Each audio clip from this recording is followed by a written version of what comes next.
Alright, hello. Hi. It's Tuesday, and it's morning. This is our first morning podcast. I've been up since 7:30. Not a fan. Not a fan. I just woke up, so... Lauren? Hi, I'm Lauren, by the way. Bridget, hi. You're listening or watching Gateway Anime Podcast. Where we talk I don't know which one you... all your favorite animes that you didn't know you had yet. Also birds. And sometimes birds. Sometimes birds.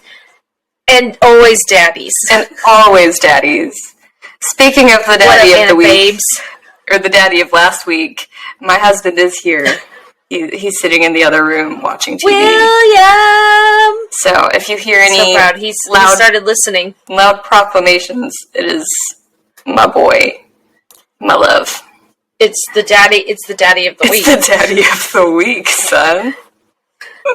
The real life Louis Armstrong. We need a new daddy of this week. Since we don't know anyone else that listens, we'll probably just have to pull it from the episode. We'll just give someone that title at the end of the episode. Yeah, I'll just have to write it in editing. Because I have no idea. That's fine. It's whatever. No daddies today. It will just... No daddies. It's just mommies. Mommies. I felt uncomfortable saying it. I was like, this is But see, that's why there are Anna babies, because we are mommies. That is everything. I just like saying Anna babes. I call poor babe. All the babies are babes to me. Little babe. Anna babies. Sweet little babe. Anna babe. Oh, no. Well, we're here. It's morning. So, yeah. It's morning. Less banter. I'm panicking at work because shipping is really bad, and Lauren's panicking at work because shipping is really bad. Mine is for elf hats. Yours is for turkeys for Thanksgiving, a national holiday. Buy your turkeys, kids. You never know when they'll run out. Actually, don't listen to me. Or be like me. I don't want you to come to my store and buy all my turkeys. Thank you. I'm Team Ham, so I'm safe. Sorry, Tanya. Ham! That's Will raging out. I hope. Was it maybe. His wife? That's where mine is. It's dropped on the floor. Cool. Yeah, so we're covering episodes 29, 30, 31, and 32 of Fullmetal Alchemist Brotherhood. So if this is your first time listening... Maybe go back. You're behind. Maybe go back. Maybe start at the beginning. Go back. Restart. Because we started at the bottom, and now we're here. Now it's your turn. Yeah, and because we're about to, pick up from a big cliffhanger from our last recording to this one. Mm-hmm. So, a lot with our boy Ling. So sorry, Lauren. So sorry, Lauren. Sad. I love Ling so much, y'all. I'm really excited to watch, the next 8 episodes, though, and see where this is gonna go, because watching these 4 was honestly, same. But this was a perfect break off. I did not mean to have all these, perfect little breaks when I separated this. Really well. Because, again, I'd never seen this, but I was struggling to find, arc order, because originally we were going to watch it by arc, but I was like, I guess I gotta break this up evenly, and dang, your girl did good. I'm omniscient. You really did. The amount of times we have stopped on, the show cliffhanger or a season finale, I was like... Right? Alright. Total accident. I don't know if she planned this, but it's really total great. Accident. I mean, it's great and ungreat at the same time when you get stuck on a cliffhanger and you're like, no! Yeah. But, that's the price you pay for watching television. Worth it. It's worth it. We love it. It is worth it. If there's a great storyline, like what you got right now, worth it. Honestly, so much has happened. We'll get into that at the end of the episode, because I'm so in love with this anime right now, I can't deal. I know. Problem.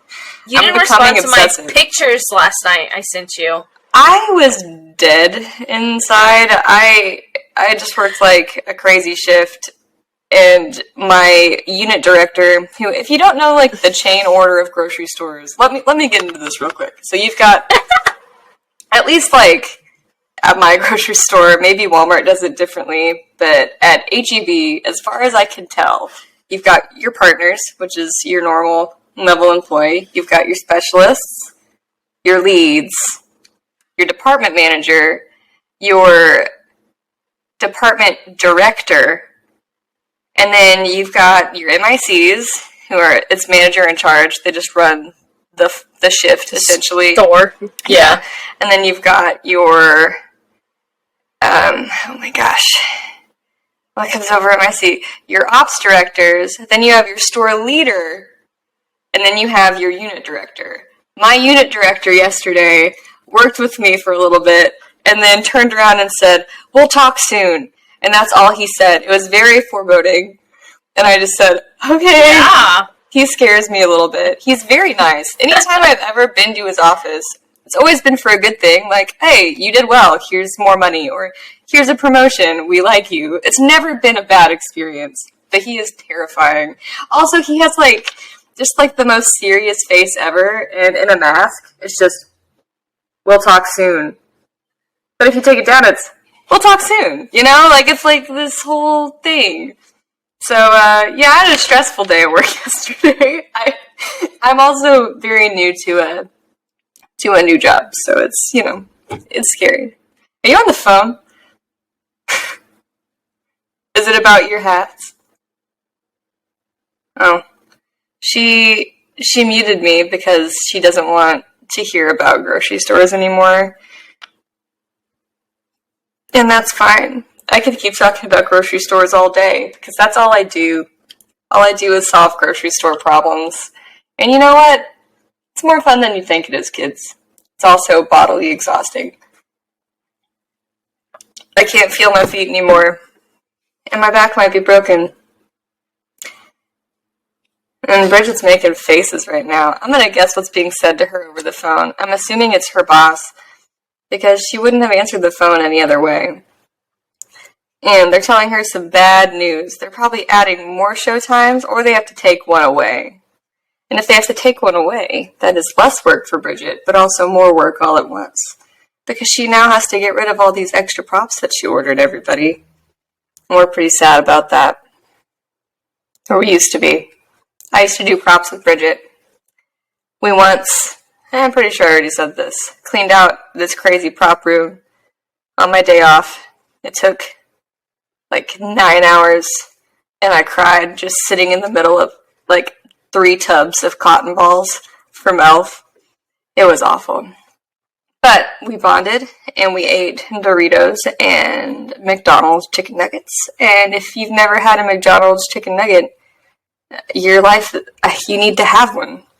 They cure everything. They cure all sadness. That's just a fact. I'm running out of dialogue. Oh no, she's so upset. Maybe they really are canceling shows. It also might be about her car. Someone hit her in a parking lot. She had to have the insurance guy come look at it today.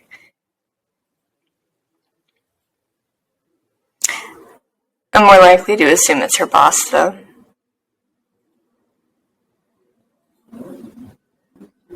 Mostly because of that IRIB. Sorry, I had to disappear. That was the insurance people that I've been, like, chasing down from the people that hit my truck, and this guy is, like, the most incompetent guy. Didn't even remember talking to me, nothing.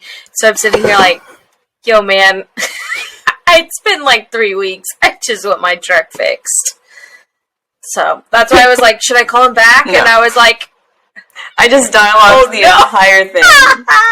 I am so excited to listen to that. It was, that's going to be really fun in editing, so because I won't know. I was like, it's either her boss or the insurance guy. I know. That's amazing. Hey, insurance guy. You can leave it in, because I talked almost the whole time. Leave it in. It was insurance guy. You got it. I was right. Okay. Because I was like, if I don't answer... pretty good. I feel... Yeah, I was like, if I don't answer... There's a really good chance when I call him back, he's not going to answer. So I looked at it for so long, and I was like, I just have to answer it right now, even though we just started recording. Oh, well. Oh, my God. Well, there's some good stuff I'm in excited. there for you later. It's like a little present. All in my sexy flamboyance tea. Yum. Yeah, it's a little gift of me just being like, oh no, look at Bridget's face. She's not happy. I was not. I was like, dude, we've talked like 12 times. What do you mean you don't know who I am? Come on. Did he tell you where to take your car to the shop? Or did he tell you? I was like, no, he told me you were my point of contact. Oh, no, what? Anyway, we'll see. I don't want to say what brand of insurance they were, but don't use them. They're not national, but golly. I was like, which one is it? I use State Farm. It's great.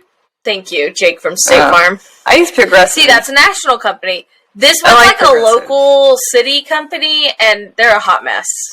Hot mess. I've never heard of them until this truck hit my car. Or this truck hit my truck. Well, I had USAA, but they were trying to charge me out the butt to add Will to my insurance, and I was like, I ain't doing that. Like, I went from paying like $120 to paying like $400. Whoa! And I was like, that's not enough. Like, that's just not enough. That's too much. Doubled your insurance? So I switched to Progressive. Golly. Yeah. But I switched to Progressive, and now for both of my vehicles, I pay less than $200. That's not bad. Which is amazing. Yeah. Shout out to Progressive. Shout out to State Farm. And they give me everything that... I don't mean to... Hey, if you want to sponsor Progressive, I really like you. They gave me everything that I had on my USAA, but cheaper and easier to use, to be honest. So Jake from State Farm, Flo from Progressive, we'd like to have you sponsor us. Come be on our podcast. Do stupid anime voices with us. I mean, they're actors. Come on. Yeah, that's like it. All right, ready to dive in? I think so, yeah. Here we go. I think Episode 29, Struggle of the Fool. Lauren, you got a Netflix summary. You know I do. You know it's your girl. The Elrics are at Bradley's mercy. You know it's your girl. I can't stop. The Elrics are at Bradley's mercy. If the brothers make one wrong move, those dearest to them will pay. As Mustang quietly gathers allies to his side, Ed discovers there may be no need to find a Philosopher's Stone. Maybe. Maybe not. There you go. We don't know. That's a pretty good intro. Who knows? It's very ominous. Yeah, it wasn't that bad. Yeah. They're getting progressively better. Good. I'd hope. At their summaries. They're going to randomly drop in a spoiler in a summary, though, and it's going to be like, oh, there we go. It's going to make me so mad. That's why I'm glad I do these after I watch the show. Yeah, that would be so upsetting. I would murder them. Yeah. That's funny. All right. Ooh, do we have any new voice actors for this? No, not in this episode. This episode is mostly... Yeah, it's everyone the same. Okay, cool. Everyone the same. Well, here we go. First note, Huzzah. I said I really like the visuals on the new intro. It's really showing Ed's struggle with what he's seen, but I'm not sure if the music's going to grow on me, because I just still really am not a fan of it right now. It did kind of grow on me. I still hate the ending, but the intro's okay. Like, I'm not going to add it to my anime playlist. Yeah, no. But I do like it. Like, it's fine. I hate that ending. But the ending is awful. It's so bad. I said it's really sad to see Ling in the lineup with the Sins now in the intro. Because they, like, pan to them all, it hurts like, me.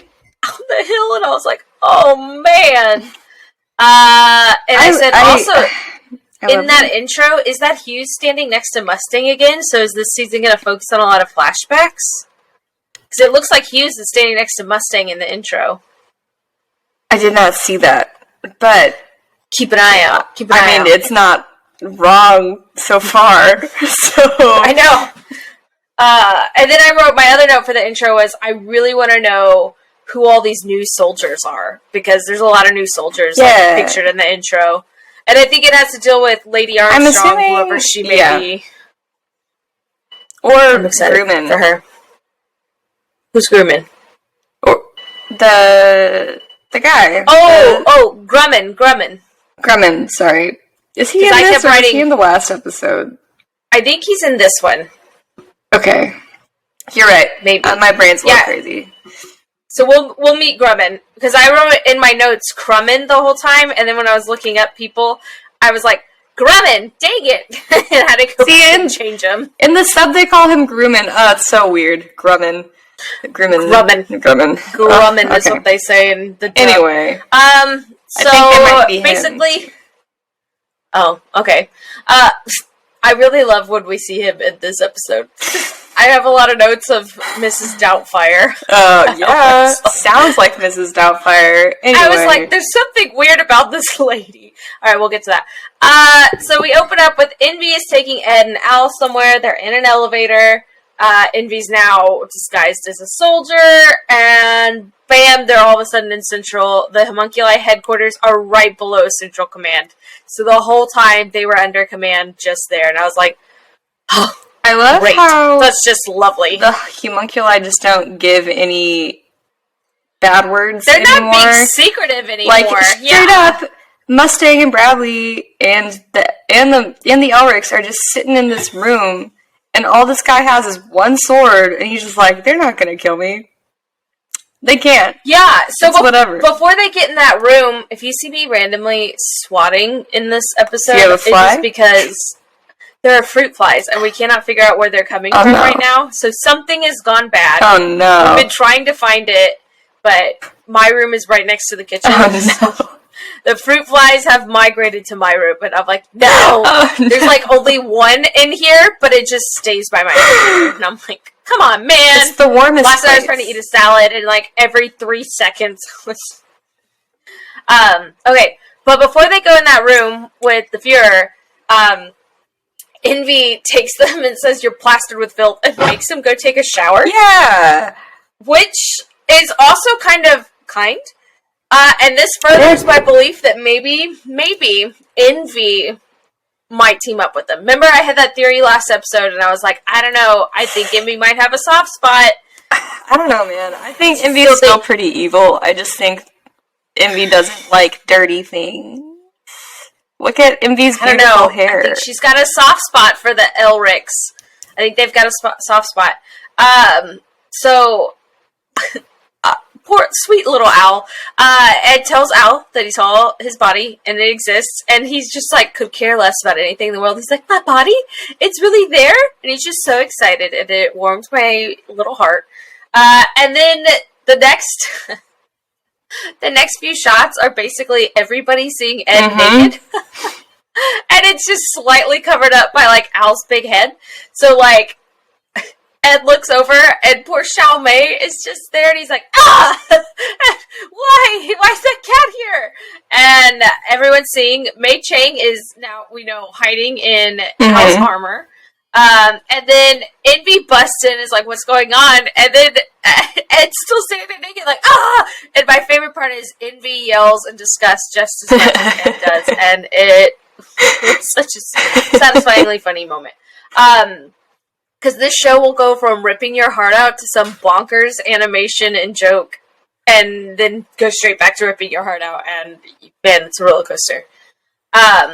So then, I wrote, welcome to the party, Ed, because he goes, Wrath is King Bradley? Because Envy walks into that room and says, you're going to be sitting with Wrath, and they're Why like, did they what? not? I guess they didn't know. Like, oh my gosh. I guess they didn't know what sin he was. Yeah, everybody else They knew that he was the homunculi. They just didn't know which one he homunculi. was. So maybe that was the surprise. But I thought that was really weird. I noted that. I was just laughing. I was like, so why? hard, yeah. Why are they surprised? I don't get it. It's like, welcome to the show. Welcome to the show. Well, it took you 8 years. And so, right, we're only on episode 29. So they're meeting with him, and basically it's just Wrath, like, threatening them. But, like, right in the middle of them talking, Mei Chang coughs inside Al's armor, and they all just, like, panic and look at him, and Al's like, oh. But he's like a soul. He doesn't have to cough. So I laughed so hard because I was like, oh, okay. It's like when you fart and you try and cover it up with the cough, and it I've never never works. had to do that. That's yeah. Al. Yeah, me neither.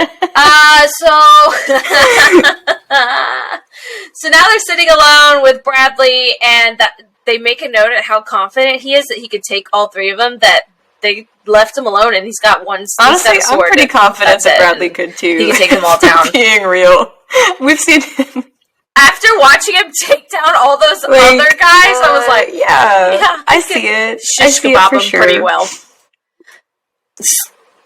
And then Ed tries to basically quit the Force because he doesn't want to work under Bradley.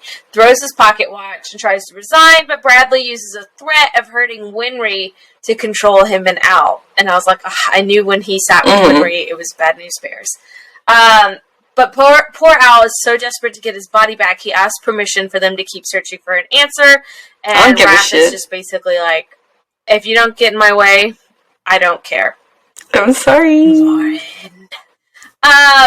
Ellen. We do need like a little swear jar. A virtual swear jar. Oops. I wish. And so Mustang is much more composed in this meeting and cool and calm and collected compared to Al, and I think that just shows like the few years age difference between them, and that Mustang is really committed to this like plan he has, and they talk about it later too. So then when they're leaving, Bradley picks up his sword and says, "Hey, Alphonse, wait a second," and just stabs it through his side. And we know Mei Chang's in there, and we're like, "Oh my gosh!" And so then Bradley pulls out the sword and looks at it, and it's slowly though, clean. like the slowest sword pull out ever. And my breath was held the entire time, just waiting for the blood. I was like, and we know that Bradley has shish kebabbed someone inside of Alphonse once before, so it's like, oh no, he knows that Al can hide people in there. So there's no blood, and they step out of the office, and they both are like, that was so close. And then it like pans down to Mei Chang, who is now scooted down into Al's leg parts of the armor, and Xiao Mei in the other one. Also, like, when they were leaving, freaking Mustang asked Bradley if he was the one that killed Hughes, and he said no. And when he asked another question, he refused to answer him. He's like, "You only asked if you could ask one question." He's like, "Who did it?" And I was like, he's like, "Oh, you're evil." One question, and you are evil. You are evil, and I hate you. I hate him. I know. And Mustang, his commitment to Hughes is it's so heartbreaking. And it's so sweet, but it's so heartbreaking. And then all of a sudden, and this is one of my questions for like the end of the episode. Ed turns to Mustang and goes, "Hey, Colonel, you got any change?" And like a real child, like, Mustang's like, "Sure," and gives him like the change in his pocket, and Ed's like, "That's all you got?" It made me laugh so hard. He's like, "You got games on your phone?" And he's like, "That's all you got?" And he's like, I love how they pick on each other. He's like, "Well, why are you asking for change? Apparently it's more than you've got." And so we don't still really know what this change for. It becomes a metaphor later in the episode. I really thought he was going to use it to fix Al's armor, and then he just ran away. And I was like, okay, whatever. Whatever. I'm not quite sure what's up with that yet. Maybe, I mean, they don't really show us little things without circling back to them, so maybe... I'm sure it'll come back. Yeah. It's got to be more than what it turns out to be. Yeah. Because that wasn't... I don't know. So, like, 3 episodes ago, when Mustang first got... I guess it was like 4 episodes ago. Mustang first got in there with Bradley. He had Hawkeye stand outside and wait for him. So that if things went bad, Hawkeye could go in there. And so he gets out there, and he sees Armstrong's there, and he's like, "She left me. Oh, my gosh. It's really happening. Oh, no." And she was just like, "No, he just happened to be walking by, and I had to pee." And she was like, "Lavatory duty." And I was like, I love that he just went through this whole thing. And it was just Armstrong walking down the sidewalk, and she's like, "Hey, can you watch this? I need to pee." And then so Ed and Al go back to their like hotel room, and they're talking to Winry on the phone, making sure everything's okay because Bradley just threatened her, and then Winry's just like, Ed's being normal dumb Ed on the phone, and Winry's just like twirling the phone cord and being like, I've never heard you worry about me before, because Winry's finally accepted that she does love Ed, and I just was like, my ship. My ship is going so well with this ship. I love it. And then we pan over. Wait, there's one moment when they're in the hotel room where Ed's setting his resolve, and he claps his little hair into place. Oh my gosh! When he's getting out of the shower, he's just been washing his hair, and he goes and claps his hands above his head, so that his little hair in the middle sticks up. And I was like, oh, so it's a style choice. I love it. I love that part. Stupid. So good. I love it so much. So then we pan over, and Rath's on the roof, talking to Ling/Greed. Wait, Greed went and talked to them when they were on the phone. They weren't in the hotel room. Oh, yeah. So here, Ling goes to them when they're on the phone. That's right. They're like, where are they at? They're like, it's like I think they're at the phone booth that Hughes died in. Yeah. So they're at the phone booth the whole time they're talking to Winry. And then Ling told Greed, so we know that Ling maybe still has some communication power in his body. Ling told Greed to give a note to Lan Fan.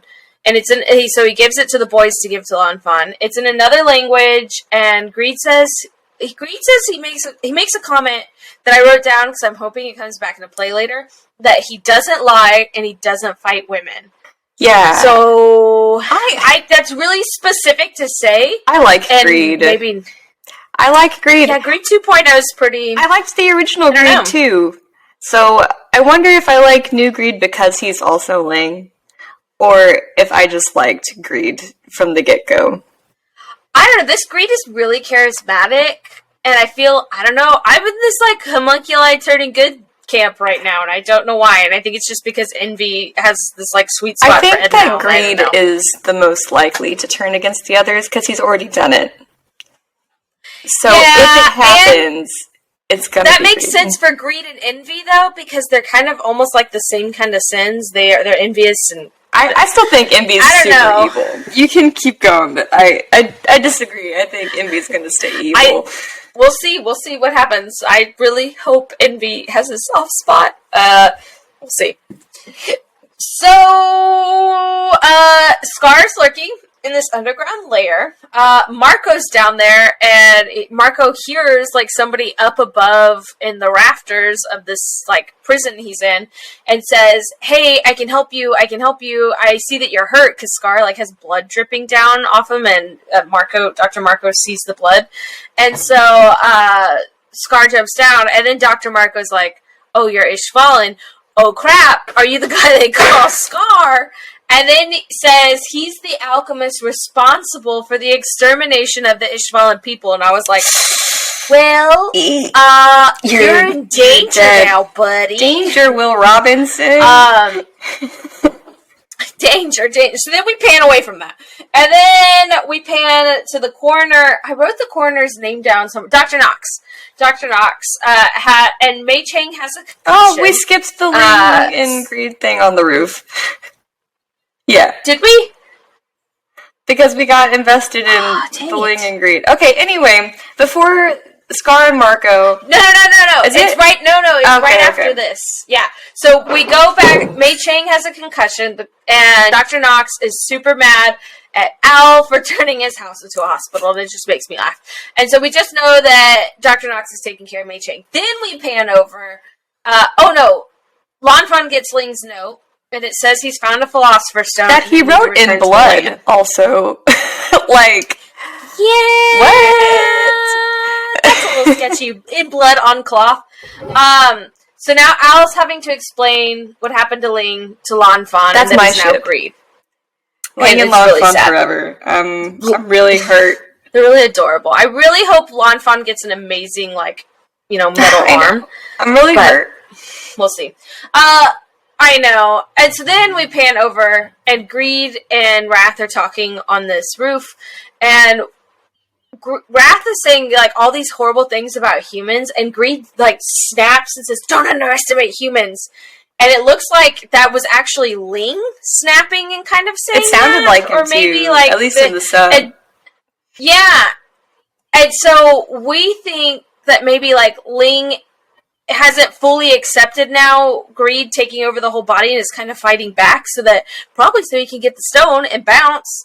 So I think we're gonna have some Dr. Jekyll, Mr. Hyde kind of stuff going on. I hope so. I love Ling. Yeah, and then maybe our Ling is still in there and he's fighting so he can get the stone. Team so Ling. That's their big talk on the roof. So then in the car, I think it's Hawkeye, Mustang, and Alex Louise Armstrong. And they catch him up on all this info, and poor sweet Armstrong is like, oh no. We get a flashback of Armstrong during the battle in Ishval, collapsing, holding a dead child in his arms, and that he doesn't want to be a part of the war and what they're doing is wrong. And the world doesn't deserve him. No, they do not. He gets dismissed from the military, and he doesn't want to do it again. And I just wrote, my poor sweet baby Armstrong! I wrote, the world does not deserve Alex Louise Armstrong.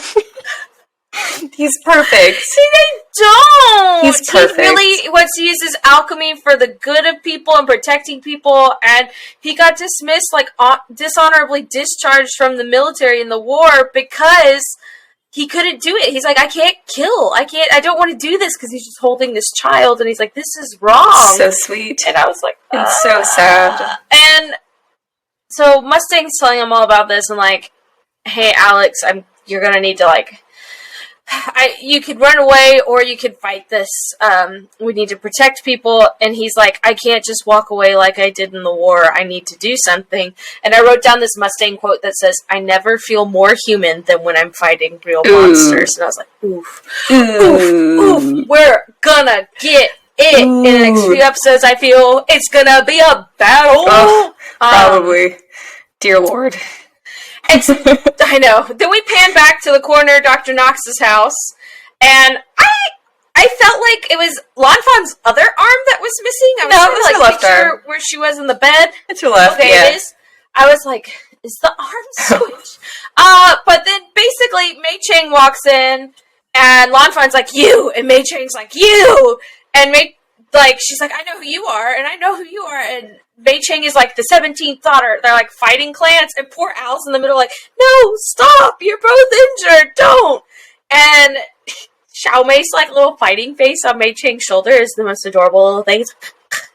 And then all of a sudden, Dr. Knox like swings the door open, and he hits both of them over the head with soup bowls. Which also remember, Mei Chang has a concussion. Well, he's a great doctor. But he's so mad and making them behave because he's like, you're my patient. I don't want you to mess up my work. Eat your soup. Be quiet.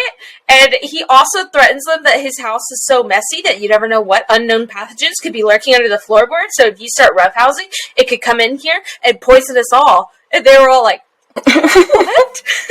I was like, what a weirdly specific threat. And so it like pans over to like Al helping him clean his house. And I was like, okay. And then Al finds his family photo. And basically we learned Dr. Knox was not in touch with his wife or kids anymore, really. And it's really sad. And you can tell he doesn't like to talk about it because he's, like a stiff, burly man, doesn't talk about his emotions. But you can see that it really affects him. And then we pan to Ed walking around the city doing his good state alchemist work, and he can use his alchemy again. And he's fixing this lady's guardrail. And litters it with freaking skulls. I was like, skulls? Calm down with your boy crap. Like, you already did it with the sword. Classic 14-year-old boy. I know. Honestly, it's a sign of the times. That poor lady has this cute little house, and he's like, skulls on every corner. It was so stupid, but funny. Funny. It was very childish. And so the local police are saying hey, we had some local alchemists here trying to do these repairs this morning, which is when they were underground and Central and fighting. And they're like, they couldn't use their alchemy. So, like, you're such a great state alchemist, you can use alchemy. So Ed puts it together that when Father stopped them from using their alchemy, it wasn't just underground. Like, they all got stopped from using their alchemy. Except for Scar and Mei Chang. And so that was my big note, was, why can't they use their why alchemy Scar still? May Why use is it alchemy different? when boys know you alchemy? Question. Question. It does. It still stands. It does. It still stands in these 4 episodes. So that's how the episode ends. That's episode 29. You're just like, why Scar Question. May use alchemy? Question. I did think it was super Question. ironic that at the beginning of the anime, Scar considered himself to be an agent of God, and then when Marco sees him as an agent of God, it just brings him all of this fury. I thought that was super ironic and kind of great. Anger, yeah. And the only fun fact I have is that this covers chapters 56 through 60. So that's it. We're up to chapter 60. But there's also an end credit scene where Father is regrowing Gluttony out of his chest. Yeah, like he has his own pimple, and it's Gluttony. He's regrowing him. It's disgusting. So that's disgusting, and I'm kind of glad I like that. Yeah. I watched the end credit scene last time, and you missed it, and now it stops it. But I'm kind of glad I missed that, because that sounds It was disgusting. Pretty gross.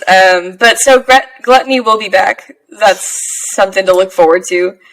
Pooh Bear, Winnie the Pooh Bear. That's Gluttony. No, wherever you go, climb in a honey tree. I hate myself. Here we go. Pooh Bear, I wanna be there. It wasn't the original one. It's me and it's you. Silly old Winnie the Pooh. Winnie the Pooh. I hate myself. I love Winnie the Pooh. You don't understand. You don't understand how much I love I can Pooh. tell by you finishing that. I love that. Oh my gosh. Sorry. Oh, that's beautiful. Alright, episode 30, The Ishvalan War of Extermination. Here's your Netflix summary. Go. As Edward hears Hawkeye's tale of a time when idealistic young soldiers were tasked with genocide, the horrors of the Ishvalan battlefield are revealed. Great. There are lots of voice actors in this. Do you want me to do them before or after? Yeah. So let's knock them out now. We meet Master Hawkeye, who is Hawkeye's father, Bartholomew Hawkeye. His English voice actor is Bob Merger. I thought it was Berthold. It might be Berthold. Whatever. Berthold. I don't know. But his English voice actor is Bob Mangerd. And he only really had like one that I knew. It was from Fairy Tail, and it's Ingnell. He's in Fairy Tail. Everybody's in Fairy Tail. Yeah. Oh my gosh. The Japanese voice actor is Atsuki Tani, and they play Master Chief in Halo Legends and Inspector Anderson in The Great Pretender. Then we have Vescu Grand, who's like this really weird alchemist. His English voice is R. Bruce Elliott, and he plays Dot Pixis in Attack on Titan and Captain Ginyu in Dragon Ball Z. And then his Japanese voice actor is Shinomari, and he plays Kibito in Dragon Ball Z. And fun fact, Dr. Draken in the Japanese Kim Possible. Great. Draken! Yeah.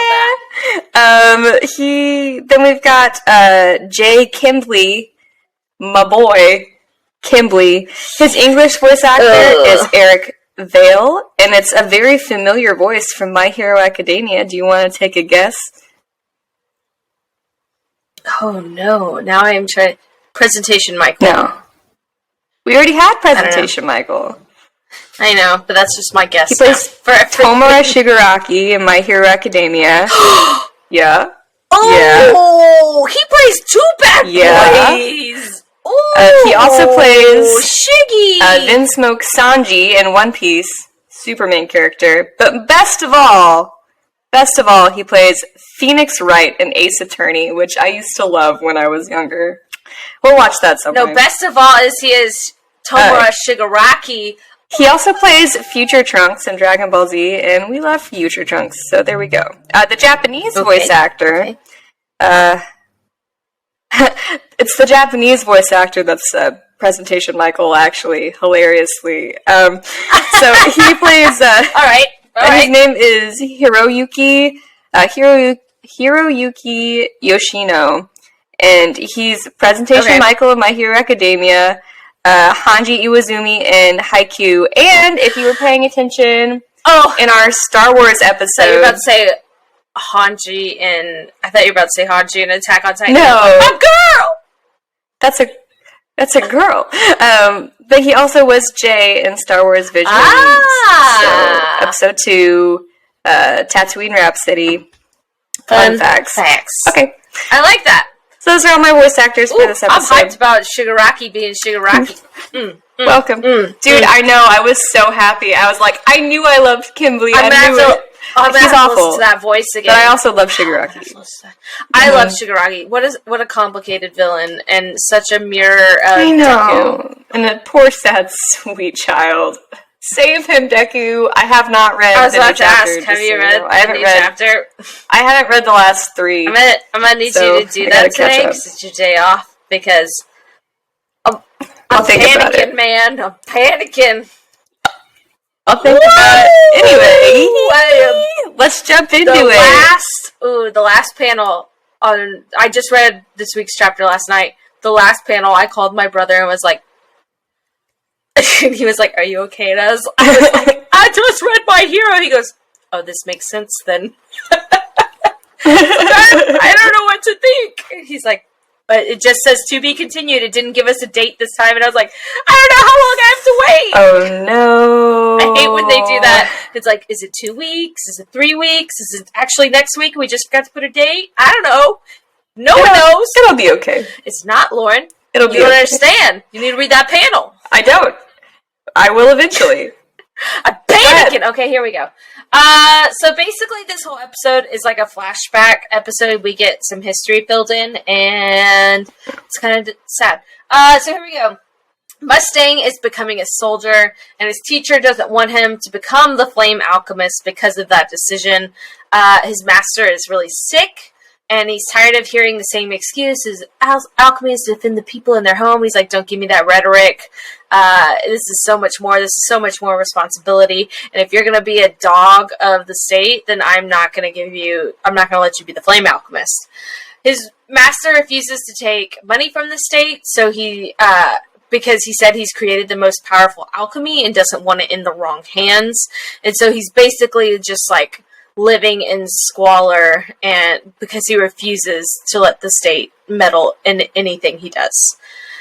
Which, we're assuming that it's probably he's super powerful. And then Mustang goes, but Master Hawkeye. And I was like, Master Hawkeye? And then he goes, look after my daughter. She has my research. And he dies. And I'm like, what? So here's I got really curious watching this flashback because I was like, you know what? I don't even know how old these people are. Yeah. So here's a little filler for you guys. Okay. So the main story of Fullmetal Alchemist is set in 1914, 1915. Okay. And this flashback is 1905. So in the flashback, Roy is like 18 or 19. In the main story, he's 29. And Riza is actually 27 in the main story, and she's 16 here when her father dies. All right. So just so y'all know, that's where this is. All right. That puts some things in perspective for me. I like this. So young Riza Hawkeye is saying thank you to Mustang when they're standing at her dad's grave for taking care of her dad. And Mustang explains how he's joining the military because he cares and wants to make the country a better place. And she talks to him and calls him Roy. And I was like, she didn't say like... Did you die? a little bit. She didn't say Colonel or anything. And she was like, thank you, Roy. And I was like, my ship. Oh, I forgot. I wrote down a quote that I really liked from Master Hawkeye before he died. Sorry. All my shit's out of order. All my stuff's out of order. Anyway, he said, as long as an alchemist lives, he is a creature that must pursue the truth. Once an alchemist stops thinking, he dies. And then he was talking about how his research was done, and then he died. And I was like, he was right. That is sad. But also, I have a question. That's a good quote. I have a question. Yeah. So obviously, Roy becomes the Flame Alchemist. But Master Hawkeye refused to teach him that, so he must have learned it from RZA, right? Like, where else would he get that from? Unless he taught himself. Let's talk about how RZA has that research. So, at the grave, she looks at him and says, Can I trust you, Roy, with my father's research? And then we pan to her, like, taking a shower. Don't make it weird, y'all. Don't make it weird. It's just, like, we see her back, and all of the flame alchemy research is tattooed on her back. And then we see it pan to, like, present day, and it's all on her back, but she has these 2 big burn scars on it. You know those came from Roy. You know they came from Roy. They had to have. They didn't come from his father because he died and she still had them. I know, but I'm so sad because that means he was trying to learn, and then that's why he's so protective of her, because he likes her and he accidentally hurt her because he was trying to become the Flame Alchemist. Yeah. It's a lot of feels. It's a lot. Lauren. I know. But it's good. Embrace the feels. We want them. They're good. They're good. I have too many already. Doesn't matter. We're gonna get so many more. We're halfway through now. We hit the halfway point. Can you imagine? Oh, we're halfway there. Whoa. Now we can sing it. Unlike when I sang it when we were at the way there. But it's just about to get so much worse. Embrace it. It is. Alright, here we go. So basically we see Ed going to visit Hawkeye, and I love seeing casual Hawkeye, like, in her normal clothes. Dude, her hair is down. And all of the people in this episode, all of our main characters are in their normal clothes, and it's too powerful. They have to stop. They have to stop. Too much for us. Anyway. And I love that when she opens the door, it's just Hayate, it just, like, attacks Ed. And she's just like, ha ha ha. And Ed's just on the ground like, oh my god! And it just happens to him all the time. She was like, oh, I'm sorry. And he goes, no, this happens with dogs. It's just a fact. This is normal. This is my fault. It's fine. So Ed gives RZA the gun and says, I couldn't use the gun. And so the whole time she's telling the story, she's, like, cleaning it. And you can see how, like, meticulously trained she is, and which comes into this flashback, that she can disassemble this gun and clean it so well and take care of it and reassemble it. And so Ed's, like, saying, I don't know how to help Winry or the people. This is my favorite quote. She goes, you need to stay focused on living. That's how you'll help Winry. After all, you love her, don't you? And Ed was like, and I was just called yes! out on his feelings. RZA knows what love is because she and Roy love each other. Yeah. So then we pan over and Scar asked Marco, what did he do to Ishval? And so we get this, like, dual flashback. And Hawkeye Let's set the stage for this flashback. What? The Ishvalan War begins in 1901. It lasts 7 years. It ends in 1908. In this flashback, RZA is 19. Roy and Hughes are 21. And Armstrong, they're all such Armstrong, babies. who is 34 in the main story, is 27. So, there you go. I just wanted y'all to know that. My sweet angel. I love them all. These sweet little babies. Yeah, so, like you said, it's a 7-year war and outrage. Ishval didn't trust Emestrians taking over because they were colonizing, and it shows Envy killing that child point blank. Like, that flashback just shows it, and I was like, ooh!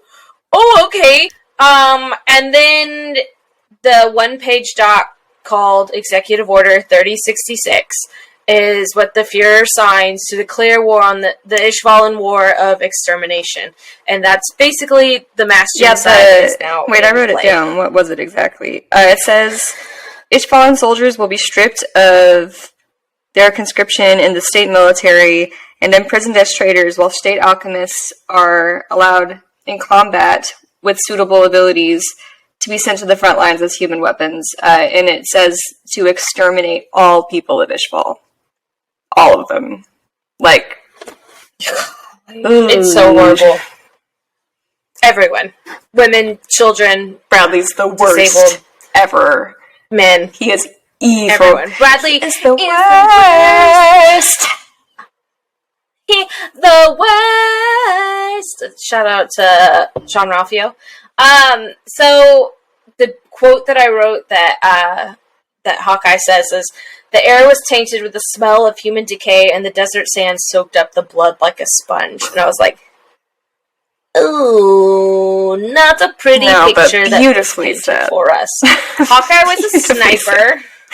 You're right. Well, because a beautiful lady said it. So, Hawkeye was a sniper. She knew exactly how many people she killed, and she said that the snipers, and the state alchemists saw the destruction firsthand, what they call us, because they were like the human weapons. Like snipers, you have to put people in your scope and see them fall. You see exactly what you do. And alchemists, I think they have a little more of an advantage because they can be a little bit further away, but they still see exactly what destruction they cause. So they were frontline. Freaking, they are the people that are traumatized. Armstrong build that wall that we saw for so many episodes ago.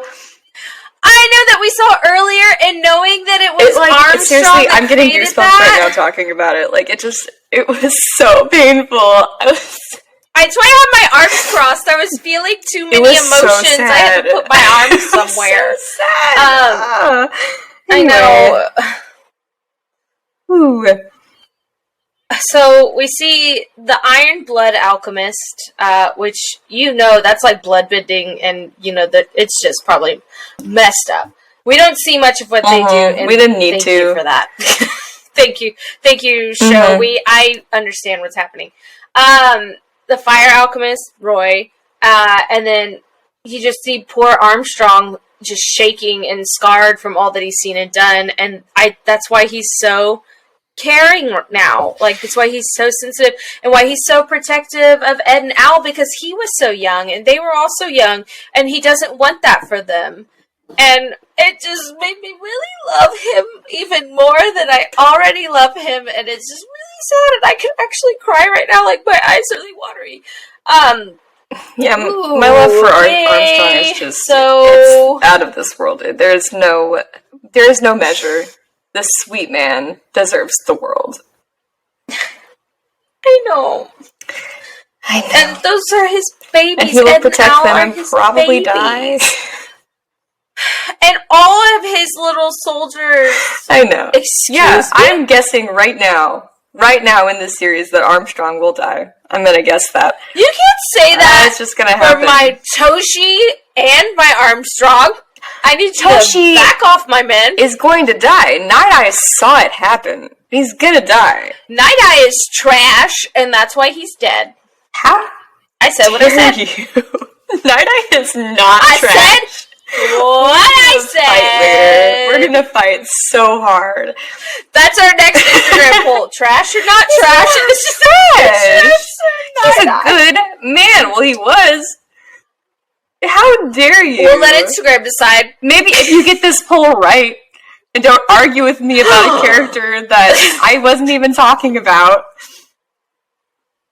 I just kept singing when I was making that. I misunderstood the assignment. I opened it and I was like, oh, this makes sense now. I was texting you, and then I went and took a shower, and then I got out, and I was like, oh, Lauren texted me back, and I looked at it, and I was like, oh. For those of you who are confused, me and Bridget got in a great himbo debate, and I was talking about how Kirishima, last week, yeah. Ejiro Kirishima is a himbo. She thought I was talking about Kaminari. Kaminari is not a himbo. He's just a dumb boy. He's just dumb. And we got in a fight because she thought Todoroki was more himbo than Kaminari, but I was talking about Kirishima. True. And that was wrong. So, Kirishima and Todoroki definitely have more of a fight in the himbo stance than Kaminari and Totoro. I was like, how can you think Kaminari is more himbo? What are you talking about? It's pretty even, but I think only one person voted for each. Oh no. So, nobody else cares about this battle but us. Whatever. Max said he thinks that Kirishima is way more himbo, but he did support that Todoroki is a himbo and has sent me TikToks proving it. Okay. He goes, not saying that I agree with you, but here is some stance. Here are some other people that agree with you. Thank you, Max. That was really supportive that you don't agree with me, but you found me a little community. Thank you. Okay, so back to really sad things. Hughes and Mustang are back together in this flashback. It's when they first meet. Because they met in... Well, it's not when they first meet. They met in the academy, and now they're back on the battlefield together. Hughes says he's changed, and Mustang tells Hughes he has the eyes of a killer. There's just, like, blood all over the ground when they're walking and talking about this. But at the same time, Mustang tells Hughes that, but Hughes gets a letter from his then-fiancée, when Gracie is not his wife yet, and... Oh my gosh, you can still see the goodness in him, and it's just so sad. So Mustang starts talking about all this destruction and what purpose is it for. And then Mustang sees Hawkeye. She's walking up, and she has her rifle. And he sees her eyes and says she has the eyes of a killer, too. And I'm like, could you stop telling people that? Like, maybe that's a little upsetting right now. Maybe could you stop? Read the room. If your friend tells you that you have the eyes of the killer, maybe... Red flag. maybe it's something to shut up. Red flag. Especially when you're in a war and you're forced to be on the front lines actually killing people. Red flag. So Hawkeye wants to know why they're killing people. So they're all having doubts about this war and why they're doing this. And why they're killing people with alchemy instead of helping people with alchemy. Because she says, isn't that what alchemy is, like, created for? To help those people in need? And then we really get introduced. We've seen him before, but we really get introduced to Kimblee. I love Kimblee. I know I'm a horrible person. I have a villain thing, though. I like villains. I always have. Kimblee's a good villain. Dio Brando is like my favorite anime character, so I like Kimblee. He's an interesting, flawed character, and that's fun for me to watch. And also horrible. So, but really a well-written villain. So Kimblee is like torturing them all with the thought that they chose to be killers, and he's like taunting Hawkeye and telling her that, you know, you feel that twinge of satisfaction when you see someone go down and you know that your skills are good and successful, that you got them. And you just see her, like, shaken to her core. And he messed up because that's Mustang's girl. And you know what? You don't touch Mustang's girl. Hughes says that he fights only because he doesn't want to die. And that's the reason is simple. He goes, the reasons are always simple. I don't know if it's different in the dub. But in the sub, he specifically says he fights because he doesn't want to be killed. So it's not like, I don't want to die. He just doesn't want to be killed. And then he's killed. That is, I think that does change the meaning, because he just says, I don't want to die. I think it made it a little deeper in the sub, because it wasn't that he doesn't want to die, it's just he doesn't want to be killed, and maybe, I think most of that's because of Gracia, because he doesn't want her to feel the pain of him having been murdered. Oops. Yeah, he knows how much it affects others. So then we pan over to Marco's version of the flashback, and they're using not Emestrians. They're using Ishvalans to do mass transmutation in what looks like the fifth laboratory, and they're creating a Philosopher's Stone. They create a Philosopher's Stone, and it's given to Kimblee. He was known as the Crimson Alchemist, and he is the one that killed Scar's family in that other flashback we saw from Scar's point of view. Kimblee, with the stone, is what turned the war around for the Emestrians and basically wiped out all of Ishval. And he puts, like, the stone in his mouth. And yeah, he puts it in his mouth, holds it on his tongue, and like, bites it when he uses it. And I'm like, why. And I also noted that Kimberly kind of sounds like Ling a little bit, yeah. 2.0. I thought they might have been the same voice actor, but they're not. That could be just be a coincidence. Yeah. I thought maybe it could be a coincidence, or maybe, I don't know. Because of that, the High Priest of Ishvala is meeting with Bradley and says, like, I'm going to give my life. All the High Priests are like, I'm going to give my life in order to save our people. Please stop killing us. We're raising the white flag. Take us, kill us, save the rest of the people. And to show you how wrathful Bradley is and how horrible of a person he is, or homunculi, Bradley says that they're selfish and their ego's inflated and that their lives are not enough to call off this extermination. So basically just says, like, yeah, I'll kill you, but I'm going to also keep killing everyone else. Bye.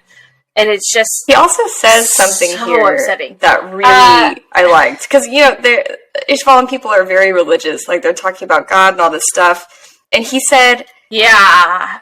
He like, said rubs God the religion in their face. Concept created by humans. When Bradley himself is also technically a concept created by humans. And I'm wondering if by created by humans, he's also calling himself God. Self-God? Oh, I bet, absolutely. Because he challenges their belief of God and says for them to says for their God to strike him down and don't threaten me with your God because your God's going to do nothing.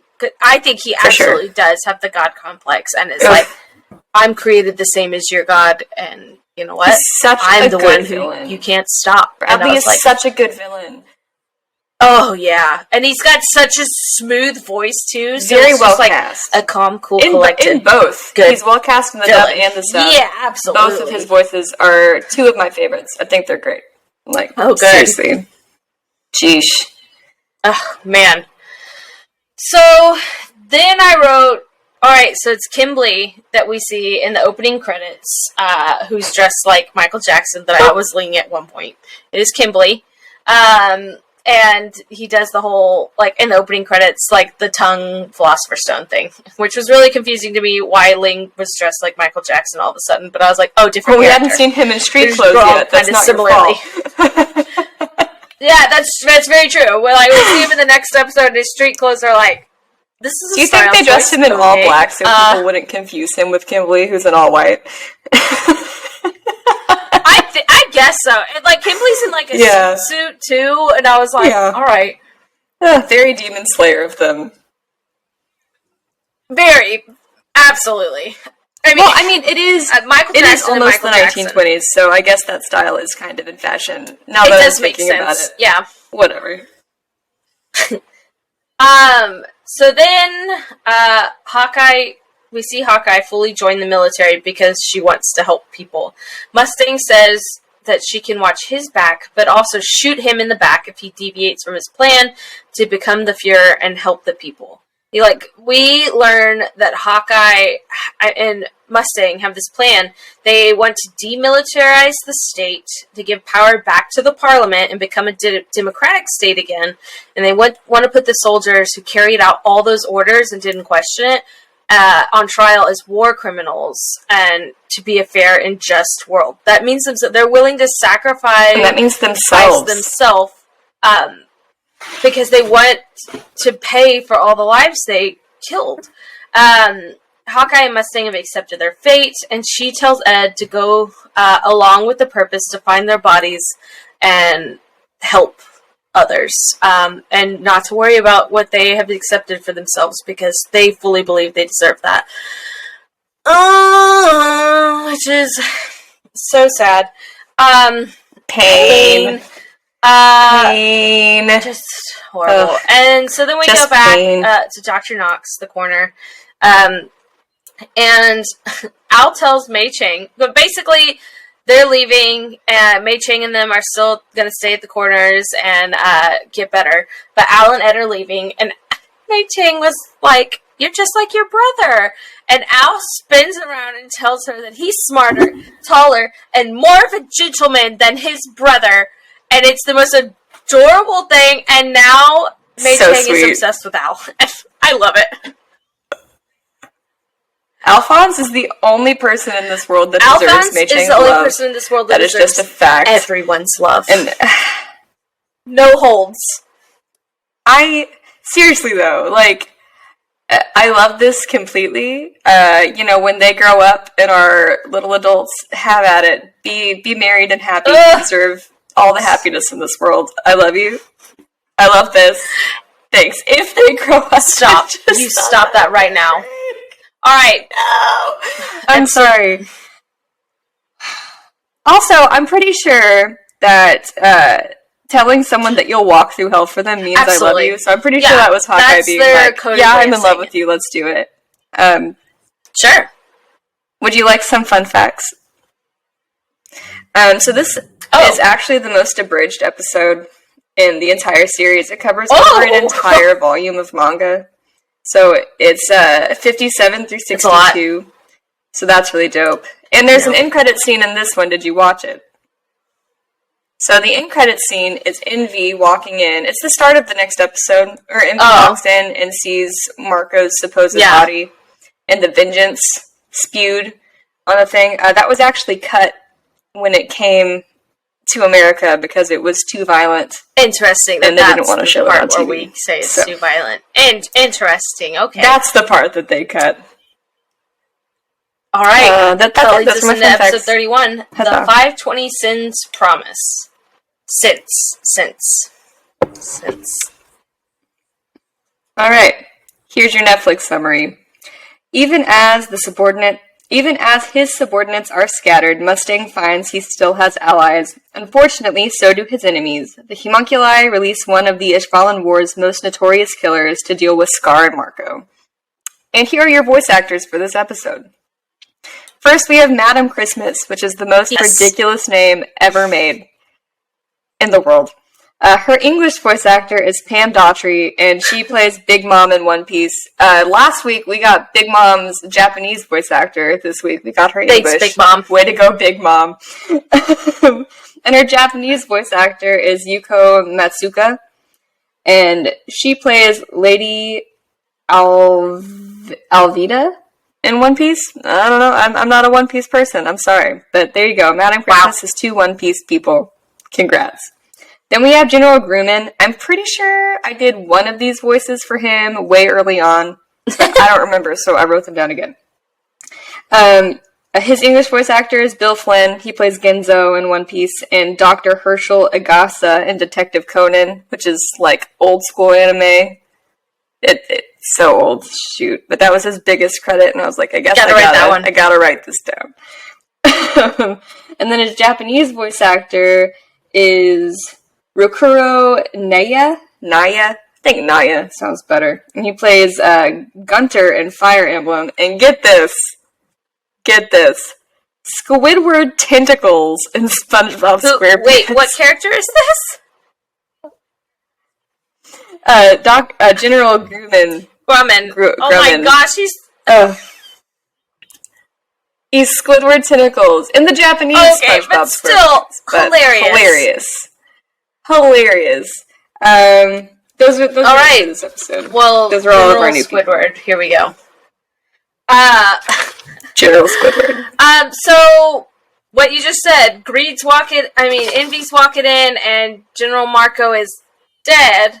Head exploded. Vengeance is written in blood on the wall. Envy walks in and realizes that Scar did it, and because they are like, well, I guess Marco told Scar about his role in the Ishvalan War.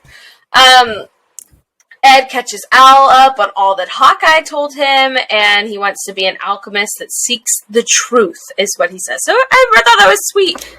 Took that to heart. Also, when Ed's leaving Hawkeye's apartment, he apologizes for her having to be with the Fuhrer, and she says, the closer I am to him, the easier he is to kill. Can I just say how epic she is? Mm-hmm. Like, and how calmly she's calculating murder.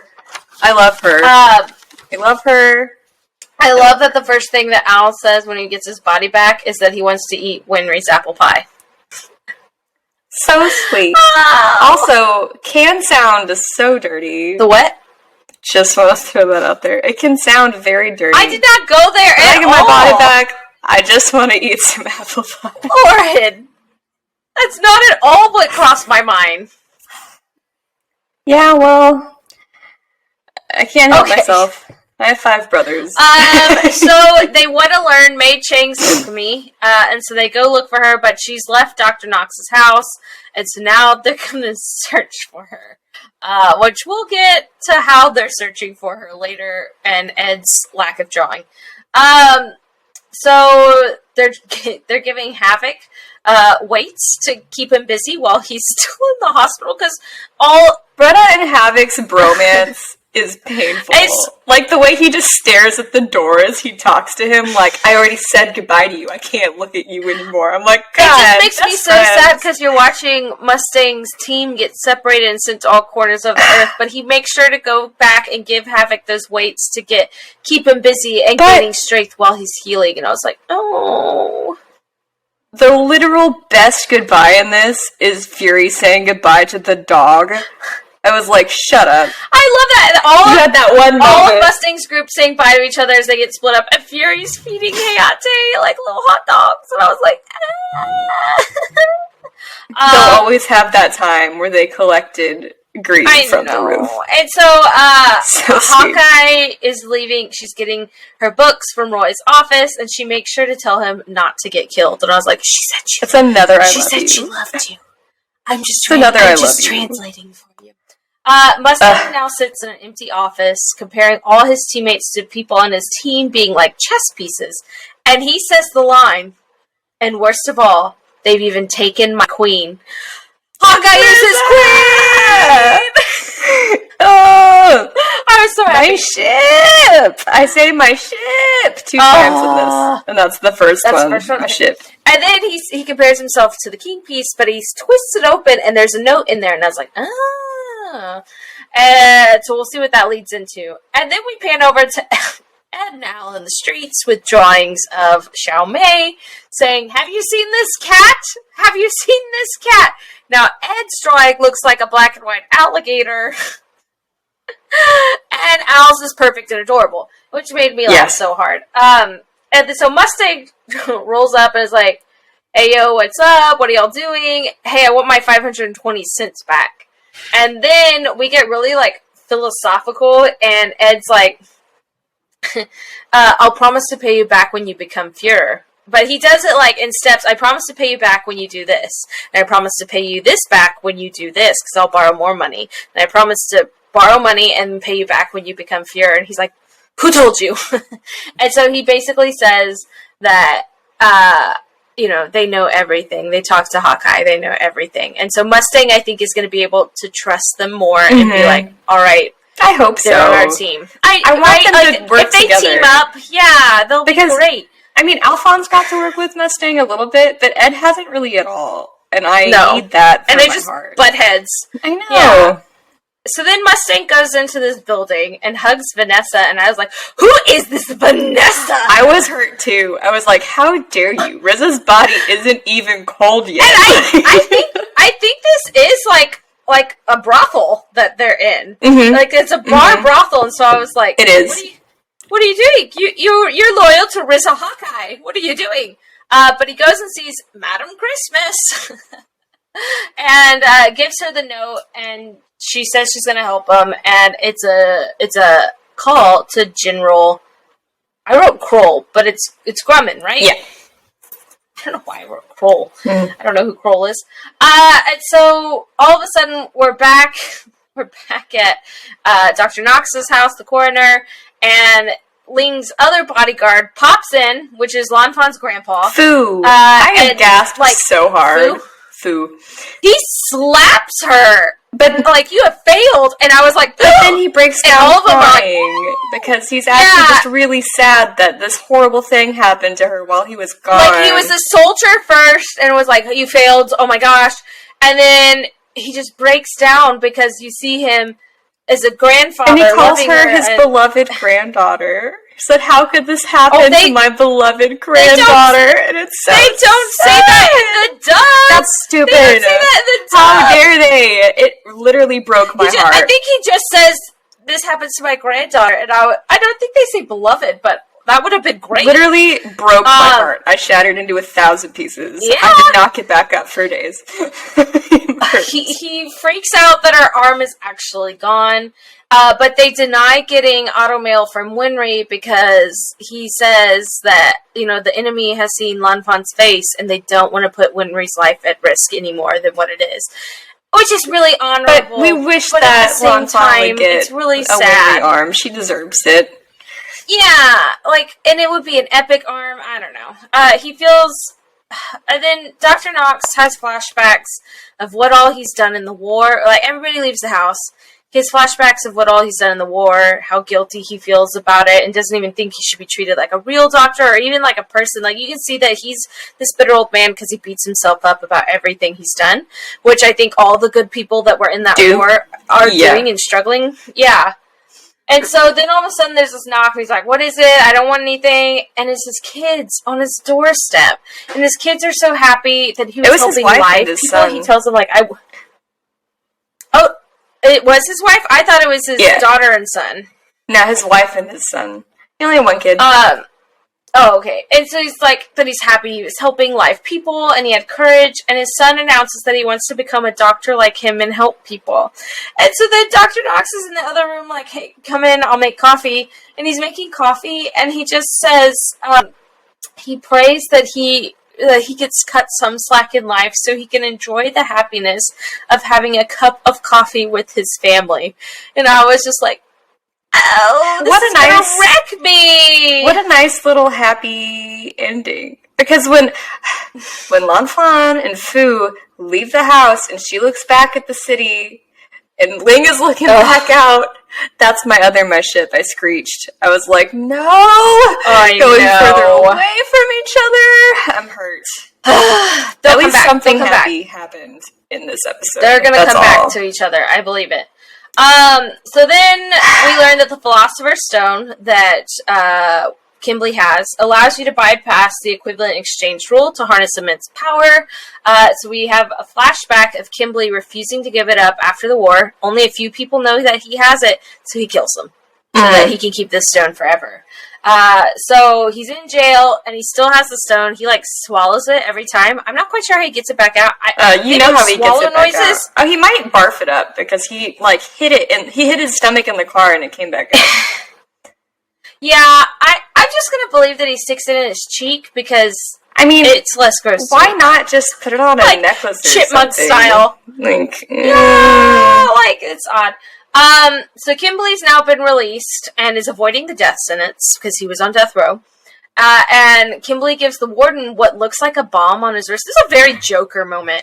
Yeah. It looks like a bomb on his wrist, and then the time goes off, and it's like a little skull when the timer goes off, but then a bird just pops out, like a little cuckoo bird, and it just terrifies all of them, and I was like, all right. I really liked that moment. I was like, ooh. Pure chaos. Batman vibes. It was very Joker vibes, yeah. So Envy's disguised as a military officer picks up Kimberly and tells him that they need him. Because guess what? Marco is not dead. That was not Marco. He transmuted living tissue, which was his specialty. Because remember, he's a doctor in that one city, because that's his specialty, and he was trying to atone for his sins and help people. One of the Chimera were missing, and he probably used that blood and tissue to disguise it and make it look like it was his body exploded on the wall, and now he's on the run with Scar. So Kimberly can't kill Kim kills Scar. They don't care, dead or alive, but they want Marco alive. And after that, they want him to destroy a certain city. So basically, Kimberly's got some tasks to do, and they're all nefarious and so they give game him changers. A bigger Philosopher's Stone. Yeah, he gets a new stone that was created by the lives of all of Marco's assistants. So all the people that we saw like 10 episodes ago that were disappearing, and they're like, how ironic that this is what we're doing, and we use Marco's assistants to make if the anyone stone. Listening to this, or you, have ever watched Inuyasha. Probably not. But Not enough there's of it. the sacred stone in Inuyasha, and it shattered, and, like, the whole point is that he's trying to find all of the crystal shards to put the stone back together. That's exactly what this Philosopher's Stone reminded me of, because it was, like, a perfect stone, and then he had his little barf shard. Called a barf shard. And it just... Inuyasha vibes, everybody. I hate that Inuyasha so vibes. much. Barf shards. Barf shards. So Scar explains that his brother says the city's alchemy is different and needs Marco to help translate the markings and research on his arm. So we realize Scar's got this power and doesn't know anything about it because it's only half of his brother's research. He knows how to deconstruct with it. So we do know that Scar's not a real alchemist. He does not know how to reconstruct. He only can do this because basically the alchemy spell's written on his arm that was his brother's arm. So Scar destroys the surface of Marco's face so they can travel with him and he'll be unrecognizable. And I was like, that had to hurt so bad. Poor Marco. Scar just does that. And then just like melts his face and he's like, you can stop the bleeding. And I was like, I mean, Marco did kill all your people. That's harsh. But whoa! Yeah. And Mei Chang's like, whoa! Oh, yeah. And so Scar says he hid the rest of his brother's research notes in the north, so that's where they're headed. They're going on an adventure. And so I just think of Bilbo Baggins, I'm going on an adventure! But with a bloody face and, you know, a kid. So that I is only have one episode fun fact 31. for this episode. It's that Mustang placed the queen piece on E1 whenever he was going through everything, and the actual correct square for the queen's piece is D1. The king goes on E1, so either that was just an animation mistake, or he was making a statement by saying this is more important than he is. And I choose that one. So, thanks. I bet it's an animation mistake, but I'm also going to choose to believe the other one. Yeah, fun fact. That's a good fun fact. So then, that leads us to episode 32, one of my frustrating episodes, The Führer's Son. Here's your Netflix summary. A secret encounter allows Mustang to spark new ambitions in an old friend, and then it has a dash. But if you don't say the dash... What a pun. If you don't say the dash, then it just sounds like a run-on sentence, so I'm saying it out loud. Dash. An ally with loyal troops at his command. That's it. Meanwhile, Edward and Alphonse share a chance meeting with their biggest fan, the young Salim Bradley. Yeah. Alright. You got voice actors on this one? No, I do not. Okay, here we go. So, Ed and Al are still looking for sweet Xiao Mei and Mei Chang, but it's panning to them like at some lady's house with a black and white cat, and she's like, "This is my cat, and it looks like it." Did the animation in this episode look different to you? No. I had a weird moment at the beginning when you're watching the kids run by where the animation looked really different. Nothing caught my eye. I tried to look it up to see if they switched studios, but I couldn't find anything. But it just seemed more fluid, like maybe they'd switched software, or I don't know. It was strange. Anyway, go ahead.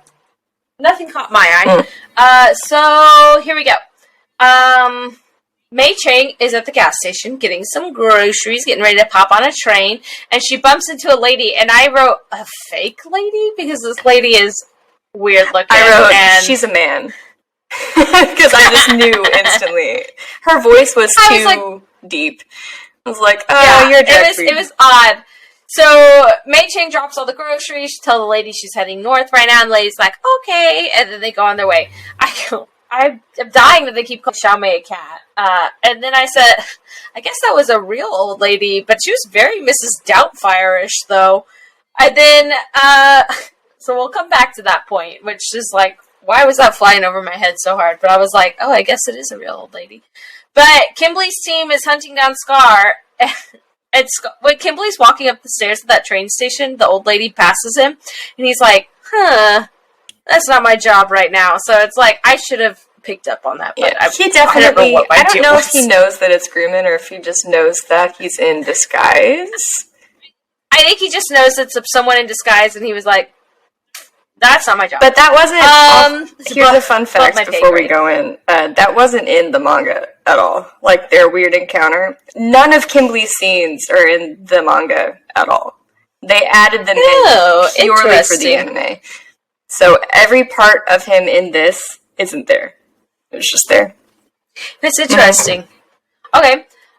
So Kimblee's team is hunting down Scar. They know he's currently in West City. And they're trying to figure out where he's popping to. Basically, every time they see Scar, something happens and Scar gets away. And that's like the moral of this whole episode. Scar gets away. So we see that old lady. The old lady is now with Mustang putting flowers on Hughes' grave, which is like so sad. And the lady flirts with Mustang. And Mustang flirts back. And then he realizes... Yeah, and then he realizes it's General Gruman, and he's like, ah! I was like, oh gosh. What a dummy.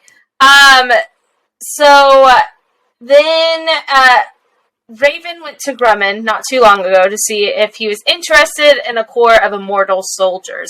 After Gruman denied him of that and was like, no, what are you talking about? Gruman got demoted and transferred. So basically, you see that everybody basically in the military is corrupt and knows about the homunculi, and if you are not with them, you're demoted and sent to the ends of the earth because you're not going to get in their way. They talk about how with the false priest, after the Fullmetal Alchemist stopped him, peace dissolved only after the Central Soldiers came in. They sent all other police force away, and the Central Soldiers came in, and that's when the riot started. It didn't start after the priest fell. It started when the soldiers came in. So you see that they're purposefully causing this. Can I just say that I love that, we're now on episode 32 of this anime, and they're still pulling from episode 3. Everything that we've watched is still important, and it's still coming back. That's so nice. Yeah. There's no little detail that's not left behind. Everything I really has wonder, a purpose. Watching this specifically made me wonder just how different this is from the original Fullmetal Alchemist. I don't know what the episode run was for the original anime, but there's no way that it was like this. Yeah, I think I'm going to watch the original after we finish this to compare and contrast. And then I'm going to start reading the manga this week if I get some time and try and keep up with where we are, just to compare and contrast on that too, because I think it's really interesting some of the creative liberties they take in all of them. But yeah, so then Mustang wants Gruman to join him. He says he needs to help stop the corruption, and so basically, Grumman's like, I'm retired and stuff, and he goes, but yeah, I'm in, totally in. Yeah, I'm bored. Let's do this. I want to stop this too.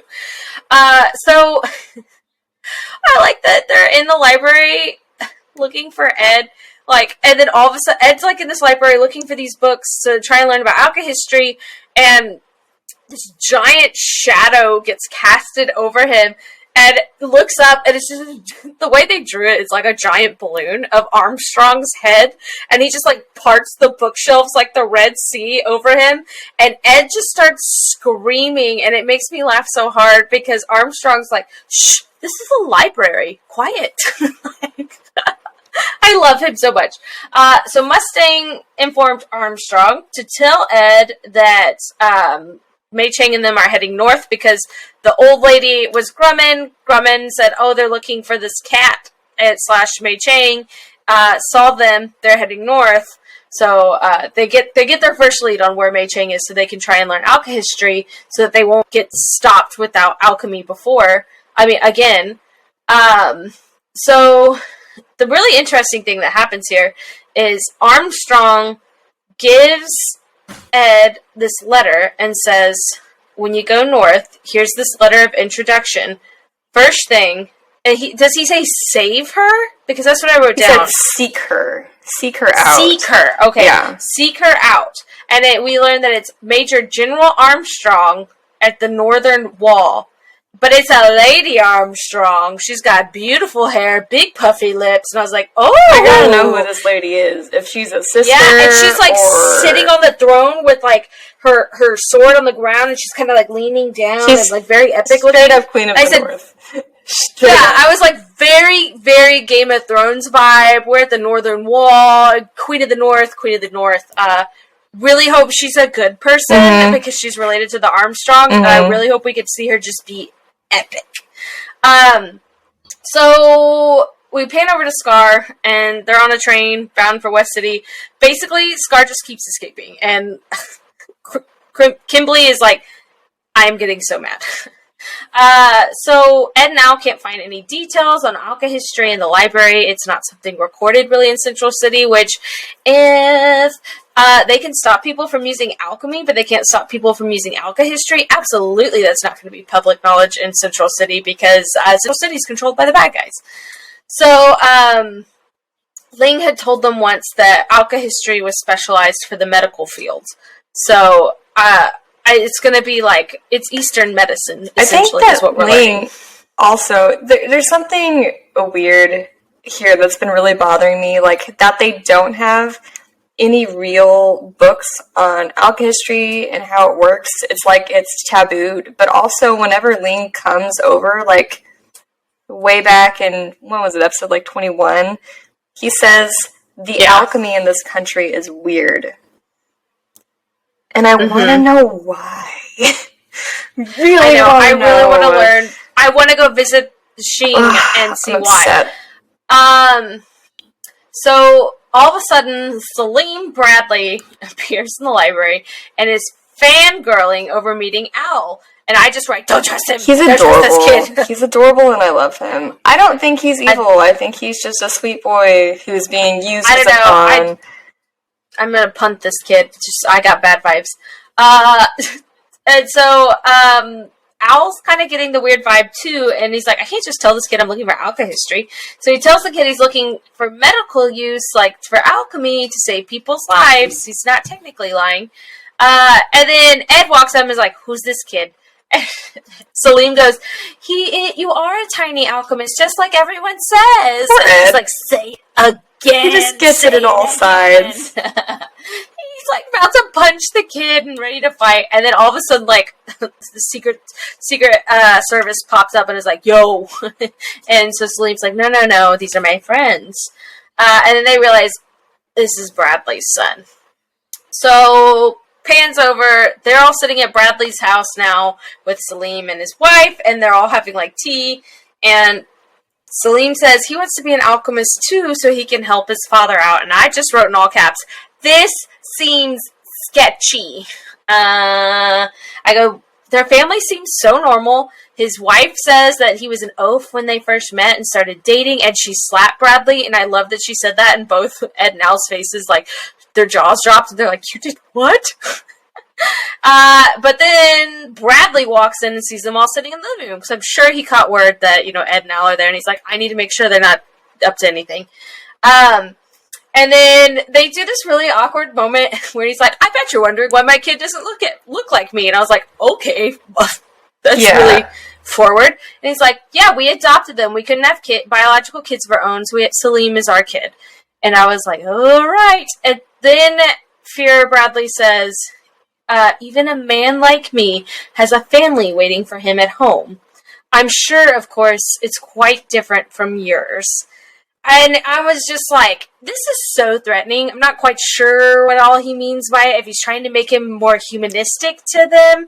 But the whole time he's like petting Salim like a dog. And I'm like, you don't seem very loving, like that you care about this family, though. A part of me thinks it's a threat against, Winry and Granny. But part of me also thinks it's a threat against, like, these are the people that I have at my disposal. Do anything wrong and they're hurt you could be in charge, like, you could be guilty for these innocent souls. Like, I don't know, it's weird. Yeah, and so then Bradley needs to go back to work. So basically, he just pops in there and says, "Hey, you do anything weird? All these innocent lives are at your hand." But the whole time, because Hawkeye's his assistant now, she's standing right outside that door, and I was like, "She's so close, but so far." I hate it. It feels wrong to watch her walk away with him. I know. He's like, "Come on," and I was like, "Don't be mean to her." So Al thinks Salim and his mom don't know what Bradley really is or anything, but Ed doesn't make a comment on that. So I don't know if Ed agrees or if Ed still has weird vibes about it. I said, I think he has doubts, and so do I. So then they decide they're gonna continue on their quest north to find Mei Chang. And then Kimberly is hot on Scar and Marco's trail. He finally figures out where they're probably going, and so I bet that's where the episode ends, and I bet we're about to see a kind of a little blowout there. Fun fact. My first one was the Kimberly one, which, none of his scenes are actually in the manga. They added that purely for the anime. I think just to let you get to know him a little more, since he's only been in like one episode. And he's about to be a main antagonist. It's not too many scenes that they added, but it's enough that we get his vibe. But also, the Bradley scene didn't exist at all. Like, this was the Fear Son in the manga. It's about Salim and his mom, but in the manga, they're actually just in the library, and they have a quick little meeting. They never go back to the house. Bradley never shows up. They added that, I assume, for the tension. Interesting. And it worked. Okay. Probably for tension and more threatening, chapters 63 and 64 of Fullmetal Alchemist. That is it. So we're up to 64. Okay. I can read up to chapter 64. That's what I'm writing down. That's all of it. Okay, cool. Lauren, do we have outstanding questions we have from these 8 4 episodes? Questions. Here we go. I know, 8 questions. But keep in mind, we had a lot of questions. Answered a lot of questions. We resolved questions from last time. There could be some repeats here. Number 1, why did Ed need to borrow the change from Mustang? I'm really upset. What's up with that, man? I gotta know. 2, May is a princess? Question. Related to Lane? Yes, she is.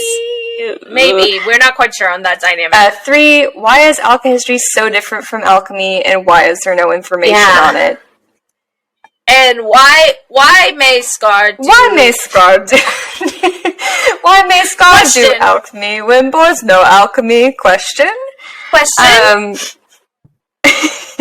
What were Hawkeye's father's dreams? Yeah. We don't know. My 5th one is just Hawkeye. I think it's about her scar. I literally just wrote down Hawkeye, it was about her scar, period. Because remember... Yeah.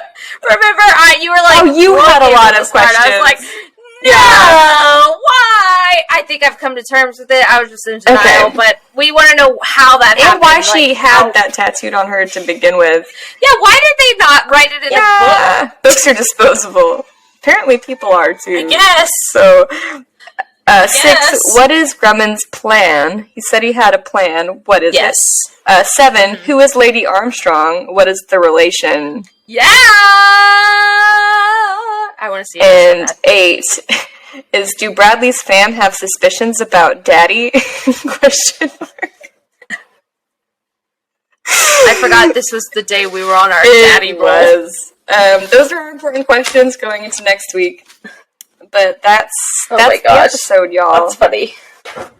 That's it. All right. That's it. Well, that was pretty good. Good timing. The episode's over. Hey, puppies. Stop it. Well, thank you. I actually have to go to a meeting to talk about Elf. I have to go calm my animals. So yeah, go fix your dogs. But guess what, everybody? We're going to be watching episodes 33, 34, 35, 36 this next week. So sorry. Watch it. Tell your dogs to stop barking. And then, guess what? We love anime, and we love you. And yes, we do. Yes, we do. Sorry. No. We love anime. How about you? Okay, we gotta go. All right, bye.